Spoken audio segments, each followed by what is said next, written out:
नमस्कार. आर न्यूजच्या बुधवार दिनांक 3 एप्रिलच्या बातमीपत्रात आपले मनपूर्वक स्वागत.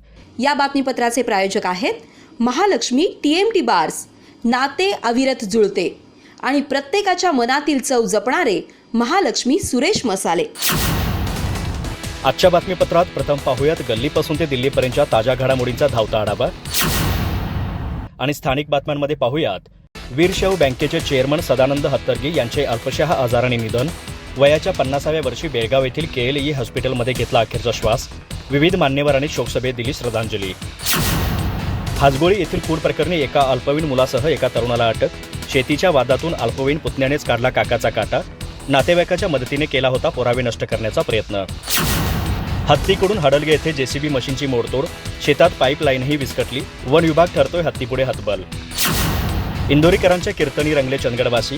राजगोळीच्या छत्रपती शिवाजी महाराज स्टेडियममध्ये रंगला कीर्तन सोहळा. गुरुमाऊली सावित्रीबाई यांच्या पुण्यस्मरण दिनानिमित्त करण्यात आलं होतं आयोजन. समाजसेवक ताहिर मकानदार यांचा सखी महिला मंडळाच्या वतीने सत्कार.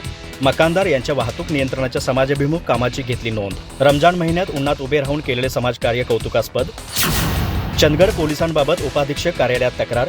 काजू उद्योजकाची फसवणूक करून जीवे मारण्याची धमकी देऊनही चंदगड पोलीस तक्रार नोंदवून घेण्यास असमर्थ.